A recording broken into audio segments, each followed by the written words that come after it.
saya hari ini saya terbaca satu artikel di Perlis. Menarik apa yang disebut oleh PAS, dia orang tak nak nafikan, dia orang menafikan bahawa apa yang berlaku di Perlis itu 3 orang PAS yang menyatakan ketidaksokongan terhadap Menteri Besar PAS itu sebagai pengkhianat. Dia kata itu bukan pengkhianat. Mereka tidak mengkhianat. Jadi kita nampak, okey, sebelum saya cerita Bersatu nak bagi cerai dengan PAS dan sewaktunya, kita tengok dalam PAS tu sendiri. Baru-baru ini Haji Hadi Awang mengatakan bahawa di dalam Bersatu, the very reason kenapa MB Perlis itu letak jawatan adalah kerana ada masalah, ada sesuatu yang bukan MB Perlis letak jawatan, apa orang kata, SD itu kerana ada masalah projek yang berlaku di dalam Perlis. Ada masalah, mungkin projek ke, mungkin masalah korupsi dan sebagainya. Soalan saya yang pertama, kalau ada masalah rasuah atau masalah korupsi yang berlaku di Perlis, kenapa, dan Haji Hadi tahu mengenai dia kata dia tak nak bagi tahu, kenapa dia tak nak bagi tahu?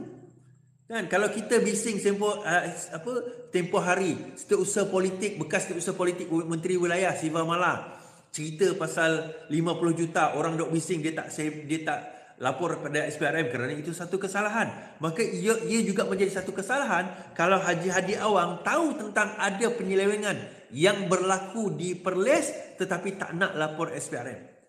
Wajib bagi dia melaporkan SPRM. So adakah dakwaan bahawa memang ada korupsi, memang ada masalah projek berlaku di Perlis itu berlaku di kalangan orang-orang PAS sendiri? Saya dah kata tempoh hari tuan-tuan, ujian kuasa, Hiruk ni adalah UK kat belakang ujian kuasa. Kamu orang PAS, belum tentu kamu selamat daripada ujian kuasa. Dengan duit, kuasa, segala-galanya kat depan mata, belum tentu kamu selamat. Negeri sekecil Perlis tu pun kamu boleh gaduh macam tu. Negeri yang orang kata 8 orang je tinggal tu, kamu boleh gaduh macam tu. Sekarang ni dah bila 3 pula dipecat, ada orang mendakwa bahawa mereka telah keluar daripada parti, keluar daripada bai'ah parti. Therefore, dengan itu maka telah bercerailah mereka dengan isteri atau isteri-isteri mereka. Jadi adakah mereka telah menjadi duda? Bertambah 3 orang duda dekat Perlis sekarang ni tuan-tuan. Is that the case? Tapi kemudian saya tertarik bila saya baca kenapa tiba-tiba PAS kata itu bukan satu perbuatan khianat. Jadi adakah di dalam PAS, saya tertanya, adakah di dalam PAS itu sendiri seolah-olah ada 2 grup yang pecah macam saya selalu claim? Kan saya kata menteri besar, 3 menteri besar, 4 menteri besar PAS itu semuanya terdiri kecuali what do you call that, Kelantan. Kelantan itu bukanlah aliran Haji Hadi Awang. 3 lagi Haji Hadi Awang termasuk daripada Perlis ini. Kan? Jadi tak tahulah kalau tiba-tiba Hadi Awang ni dia U-turn pula menyokong yang menteri besar Perlis ni kan. But what I'm trying to say, adakah di dalam PAS tu sendiri memang ada masalah? Masalah yang dihadapi oleh pimpinan PAS, di dalam pimpinan PAS itu sendiri, ada satu grup mengatakan ia bukan perbuatan khianat. Ada satu grup mengatakan ia adalah perbuatan khianat. Jadi yang mana satu ni? Adakah dia khianat ke tak khianat? Tuan-tuan rasa yang berlaku dekat PAS, 3 orang itu khianat ke tidak kepada pucuk pimpinan PAS? Adakah mereka hero ataupun mereka pengkhianat? Cuba tulis kat komen. Dia hero ke pengkhianat? Korang rasa? Kalau dia pengkhianat, kalau pimpinan PAS, 3 orang adun PAS itu adalah pengkhianat, maka kena mereka melepaskan perkahwinan mereka. Mereka kena melepaskan perkahwinan mereka. Kan? Maksudnya erti kata mereka kena ceraikan isteri mereka kerana itu bai'ah. Yang bai'ah ataupun sumpah yang mereka telah angkat sewaktu mereka nak jadi apa orang kata? Adun.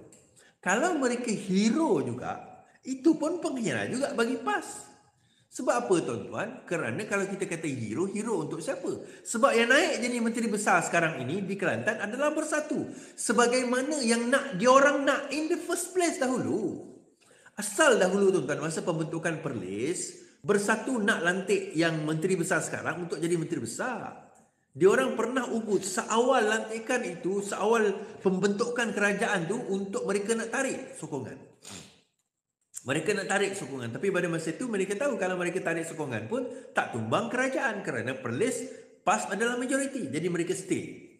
Sehingga mereka berjaya meyakinkan 3 orang ni untuk bersama dengan mereka 5 adun bersatu dan 3 adun PAS untuk lompat. Cuma adun PKR je tak support usaha mereka. Tak tahulah kenapa kan.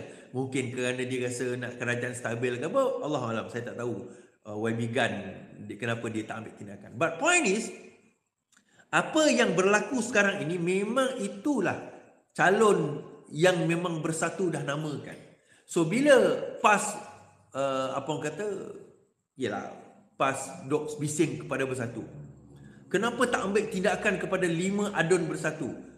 Muhyiddin Yassin kata apa? Saya tak pernah bagi arahan pun.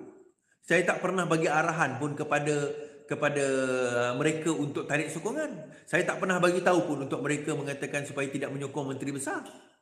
Itu bukan arahan, dia kata. Jadi kita tahu what happened.